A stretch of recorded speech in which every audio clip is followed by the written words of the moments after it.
Hello बच्चों, चलिए प्रश्न पढ़ते हैं। 7 समांगी ईंटें जिनमें से प्रत्येक की लंबाई L है, चित्र में दिखाए अनुसार सजाकर रखी गई है। प्रत्येक ईंट अपने नीचे की ईंट से L/10 दूरी खिसकाकर रखी गई है। चित्र में दिखाए गए मूल बिंदुओं के अनुसार इस धरती के द्रव्यमान केंद्र का एक निर्देशांक बताइए। तो आइए बच्चों, प्रश्न के लिए सर्वप्रथम मुख्य अवधारणा की चर्चा करते हैं।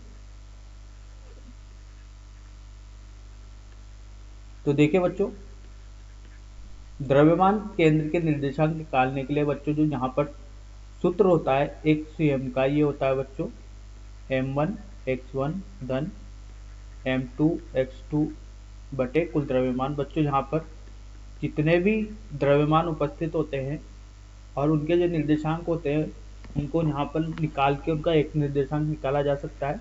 इसी तरीके से y निर्देशांक के लिए होता है बच्चों m1 y1 धन m2 y2 बटे m1 धन m2। ठीक है, तो देखिए बच्चों, इसको समझते हैं किस तरीके से होता है। एक निर्देश तंत्र का निर्माण करते हैं बच्चों, निर्देशांक तंत्र का। ये x और ये y है बच्चों। यहाँ पर एक द्रव्यमान है, ये m2 द्रव्यमान और ये m1 द्रव्यमान है। इसके निर्देशांक है x1 y1 z1। इसके निर्देशांक है बच्चों x2 y2 और z2। तो बच्चों जो इनका द्रव्यमान केंद्र होगा इन दोनों मिलाने वाली रेखा के अनुदिश होगा। तो जो इसके निर्देशांक होंगे वो होंगे x स्वयं y स्वयं z स्वयं। और इनको निकालने का बच्चों सूत्र यहाँ पर लिखा है। z के लिए भी देख लेते हैं। z का भी उसी तरीके से होगा बच्चों m1 z1 धन m2 z2 बटे m1 धन m2। तो आइए बच्चों, इस मुख्य अवधारणा के आधार पर प्रश्न हल करते हैं। देखिए बच्चों, यहाँ पर 7 ईंटें बताई गई है।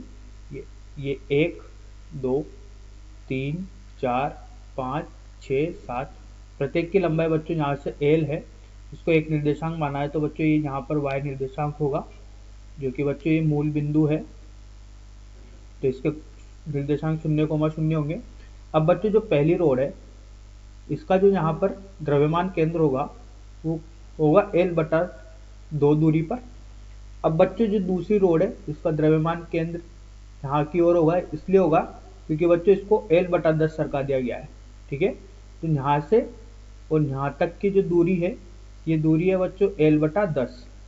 इसी तरीके से बच्चों तीसरे का यहाँ पर होगा, इसको भी बच्चों पहले वाली से L/10 कसका दिया। चौथी वाली का यहाँ पर होगा, पांचवी वाली को पीछे कसका दिया तो इसका यहाँ पर होगा, इसका यहाँ पर होगा और साथ इसका यहाँ पर होगा। ठीक है, तो देखिए बच्चों यहाँ से ये 6 और ये 7 रोड, तो इसका यहाँ पर और इसका यहाँ पर। ठीक है, तो देखिए बच्चों सर्वप्रथम यहाँ पर प्रत्येक रोड के लिए इसके निर्देशांक लिखते हैं। ठीक है, तो x निर्देशांक लिखने हैं बच्चों।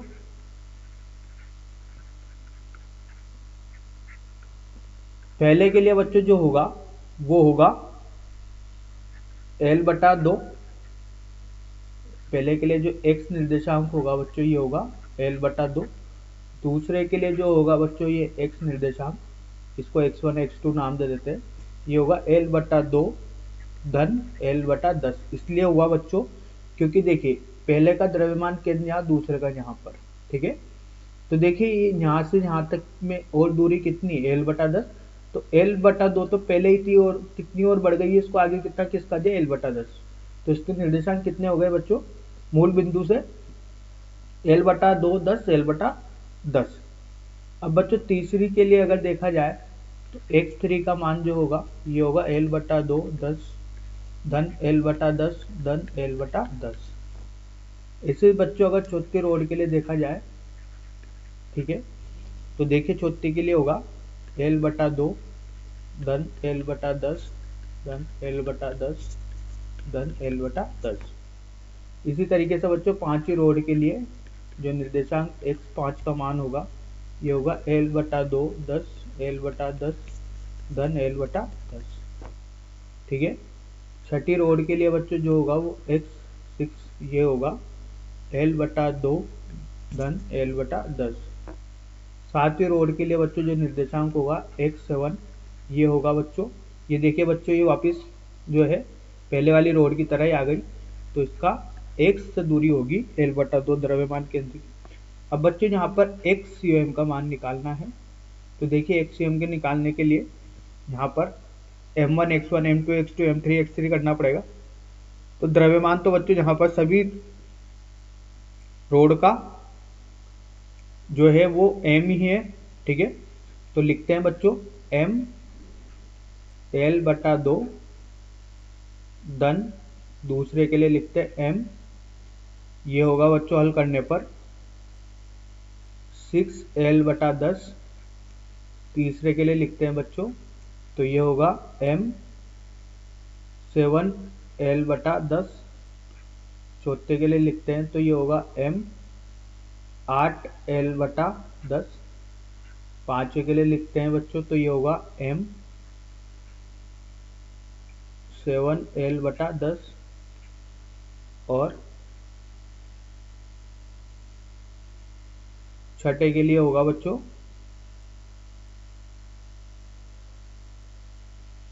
7L/6।